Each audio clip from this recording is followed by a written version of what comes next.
happy to see you today. Thank you for joining me. Today we have our outside activity that I hope you get a chance to do at home with your family. Today I thought I'd show you how to make your very own bubble solution at home if you don't have any or if you can't get to the store. This is probably a little bit of a cheaper alternative. You probably already have all these things on hand.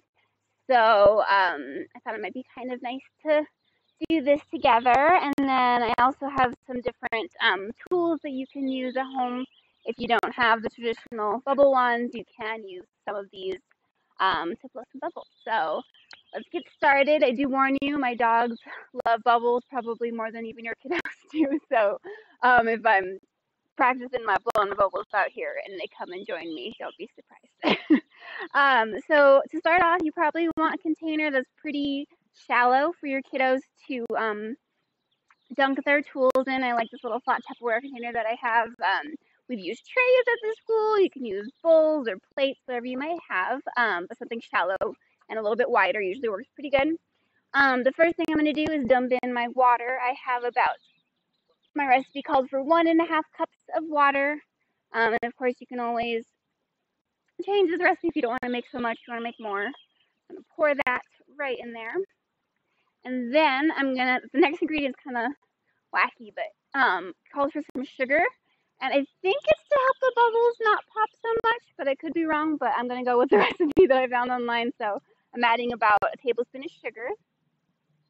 And I'm going to, and like I said, just like any of our other cooking activities, this is a great opportunity to let your kiddos jump in and help, especially because this is a no heat kind of recipe. So your kiddos could basically do most of this with your help. So pour in the water, pour in the sugar, talk about our ingredients and everything, and then we're going to mix it. And this is a big opportunity to use a big vocabulary word. So we want the sugar to dissolve in the water, right? So we want it to disappear. So we can talk about what dissolving means. And I like to use a whisk for this because it makes some good bubbles for when we add our soap in a second. But so I'm going to mix up this sugar to make it dissolve in the water.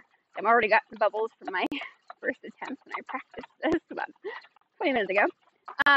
You want to make sure all of that that sugar is disappeared, dissolved into your water. Make a nice little syrup probably. And then you're going to add your soap. So I have a 1/2 cup measuring cup to add our soap. And I'm going to pour, this is great. Squeezing the soap into the scoop is great fine motor skills for your kiddos. So if they want to squeeze in the soap, that'd be great.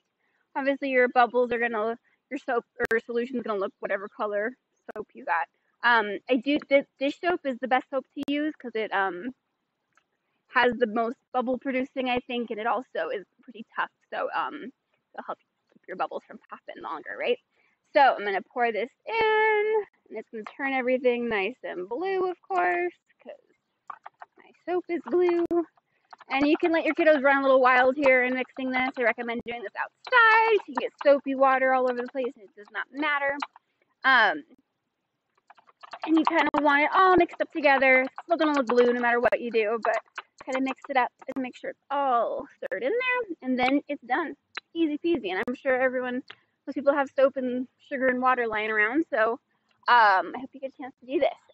Once you have your solution ready to go, your next step is just to play, and you can use a regular old bubble wands if you have them. I have some collection that I had in the classroom for the kiddos, your regular one. And bubble blowing is a great self-regulation strategy because it teaches kiddos how to take a deep breath, and you'd be surprised how hard it is for young children to know how to blow.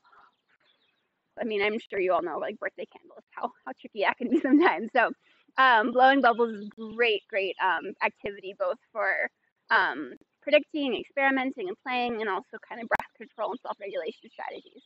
What about that bird? It's pretty noisy. I think my bubbles disappeared, so I'm going to try out my bubble solution, hope it works. There you go. I got some bubbles. So I'm going to talk about nice, gentle breaths, right? You don't want to blow super duper hard. So you can do regular old traditional bubble wands. You can also, cookie cutters are great for bubble play. Anything that's open-ended like this, obviously, I have a pretty little flower cookie cutter there that I like to use. And so you can blow. Let me see if this will work. Yeah, not so much. Come on. And you can also kind of maybe lift it up and see the bubbles form. The wind obviously likes to take them away sometimes, but cookie cutters work pretty good. There you go. The wind blew that one a little bit. You can also make your own with a little cup, just cutting off the end of it and dipping in. You probably want to use the non-cut side because it's flat. It'll create a nice even surface. But and this one will probably be really good for moving it around. I love running with bubbles. I think that's a lot of fun because you can use the wind to blow it instead of just your breath, which is kind of cool. You can kind of lift it up and see what happens there. Come on. They got lots of bubbles in there.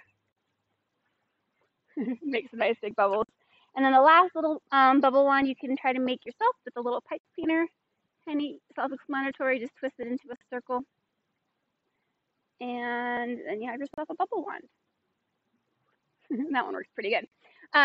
So you can use anything that you kind of be creative and look around the house, see what you got, and I encourage you to play with some bubbles today. I love bubbles. They're a great go-to activity. They're a great motivating activity if you need your kiddos to do some cleaning around the house or be a good listener for you. You can always motivate them with, oh, maybe we can get the bubbles out later. That's always usually works pretty good. So thank you so much for joining me today, friends. I hope you get a chance to play with some bubbles at home.